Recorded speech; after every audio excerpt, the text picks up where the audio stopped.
Good day mga boss, mga paps, mga idol. So welcome back na naman sa channel natin. So kung mapapansin nyo, meron tayo ditong desk lamp. So hindi ko alam kung desk lamp pa talaga ang tawag dito, o hindi ko kasi alam kung ano ba yung i-comment nyo na lang kung anong tawag dito. So ang issue ng desk lamp na to, wala daw siyang power, hindi raw siya umiilaw. So troubleshoot natin kung paano ba natin to aayusin, kung ano ba yung naging problema niya. So ang unang gagawin natin, i-test natin ito munang adapter niya. I-test natin kung meron ba ditong lumalabas sa kanyang jack sa dulong to, kung meron bang lumalabas dyan na voltage. So kukuha lang tayong tester, tapos test na natin.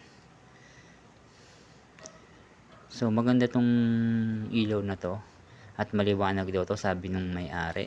So ngayon i-check muna natin kung meron ba siyang output voltage. So set natin sa volt yung tester. So yung labas niya is yung ground, tapos yung gitna, yun yung kanyang positive. So kung papansin nyo, meron siyang 12.6. Ayan, kita nyo. So ibig sabihin yan, good yung ating adapter. So good siya. So ngayon ang gagawin naman natin is i-check natin yung ibumbilya niya, yung pinakailaw. So ang gawin natin, tanggalin nyo itong cover dito.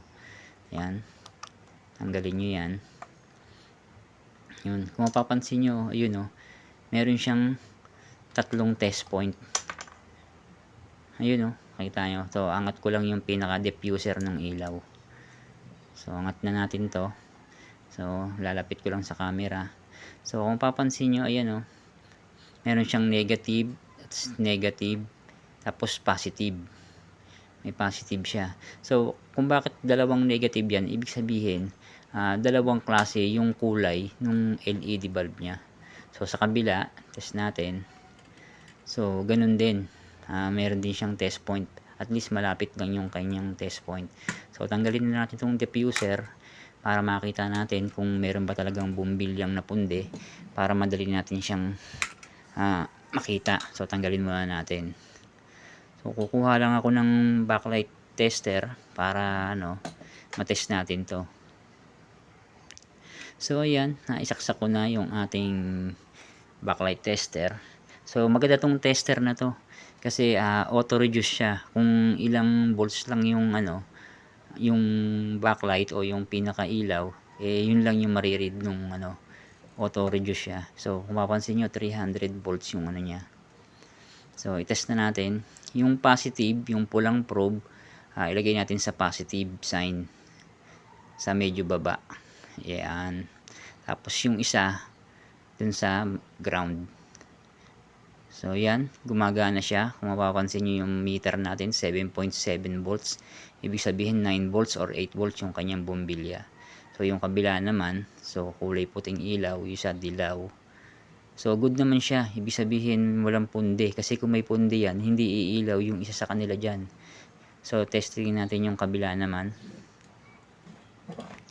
Yan, testingin natin. So ganun ulit, yung pula ay sa positive, kasi isa dun sa negative. So wala rin siyang pundi, good. Yan, good din yung isa. So good siya lahat. So ibig sabihin wala dito yung problema. Good dito, good. So ngayon ibalik na muna natin yung diffuser. Kabit muna natin kasi wala naman dito yung problema niya. So ang gawin natin, assembly na natin muna to. Yan.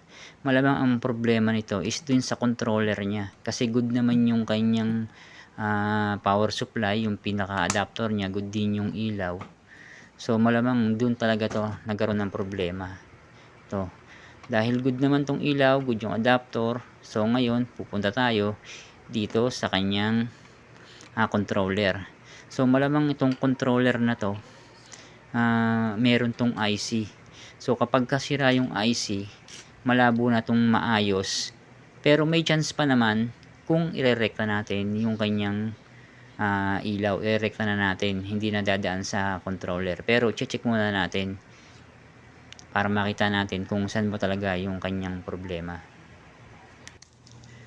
So ayan, babaklasin na natin 'to, bubuksan natin. Pero dahil wala siyang tornilyo sa likod, iaangat ko 'tong sticker, sisilipin ko kung meron siyang tornilyo diyan na nakatago. Kasi minsan meron talagang nakatagong tornilyo diyan. So, wala naman siyang tornilyo sa kabila. Tingnan natin. So, wala din. Wala talaga.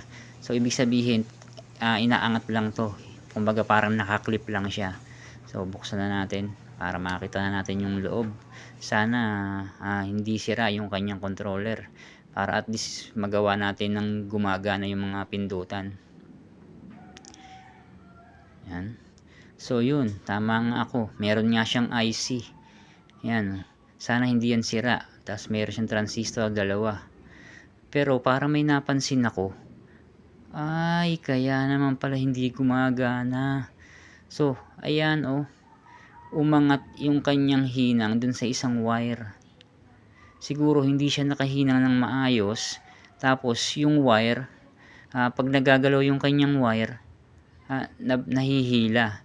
So, pwedeng ganun nang nangyari dito, or pwedeng umiinit yung kanyang hinang kasi hindi masyadong nakahinang. Baka may problema yung IC. So, ang gagawin natin, hihinangin ko lang yan. Ididikit natin, hihinangin natin ng maayos para hindi na bumitaw. Tapos, i-check natin kasi baka mamaya yung IC umiinit. So, kukuha lang ako ng panghinang. Yan. Hihinangan natin yung pinaka PCB niya tsaka yung wire. So, kukuha muna ako ng ilaw. Hindi ko masyadong makita. So, kuha muna tayong ilaw. So, sana ayun lang ang problema niya. Yung bumitaw lang yung hinang. Siguro hindi ito nahinangan ng maayos. Baka hilaw yung pagkahinang dito sa mismong manufacturer nito. Pero sana maayos, sana buo yung kanyang IC para at least magagamit siya ng maayos na gumagana yung controller. So, ang gawin natin, hinangin lang natin yan. Yan. So, yan. Nahinang na natin. So, maya testingin natin. Papalamigin lang natin yung kanyang So, hindi ko mabasa yung IC niya kung anong number. So, sana buo talaga siya. Sana yun lang talaga naging problema niya. Kasi minsan nagiinit kasi yan So, pag nag-init yun, minsan nagiinit yung board, kumakalas yung kanyang hinang. So, ibalik na natin yung cover niya. Yan. So, tingnan nyo lang kung may guide o wala. So, yan. Clip nyo lang. So, ngayon, ayan, naikabit na natin. Testing na natin siya. So, ito yung adapter niya. Yan. Plug in lang natin. So, medyo ilapit-lapit lang natin yung ating para kita sa camera. So, yan. Plug in natin. Tapos, saksak natin yung socket. Sana okay. Para walang problema. So, ngayon, testing natin power on. Yun! Gumana. Thank you. So, off muna natin. Testing. Off. Kung gagana. Off. Yung buhayin ulit natin. Testing. Buhay ulit. Yung gumagana na siya. So, testing natin yung kulay ng ilaw. Yun. Nag-iiba na kulay. Yan. Ngayon, yung hinaan at lakasan, testingin din natin. So, hinaan muna natin. So, ayan. Gumagana. Lakasan natin. So, gumagana na. Working na yung mga pindutan niya. Ibig sabihin, lahat gumagana. So, good na itong desk lamp na to. So, ngayon, final check natin. Ayan, para makita natin kung gaano ba siya kaliwanag. Kasi, yung pag-testing ko kanina is maliwanag talaga. Pero, pag nakaharap na yung dalawang ilaw, so, testingin natin kung gaano ba talaga siya kalakas. So, plug in natin. So, yan. Nilagay ko siya sa lamesa para testing natin. Power on. Yung grabe ang lakas ng ilaw niya. Hindi ako makapaniwala na grabe ang lakas talaga.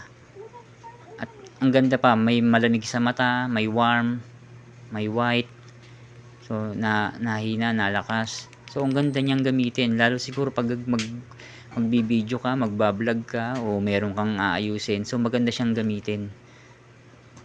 So, maganda gamitin to kapag magagawa ka ng video.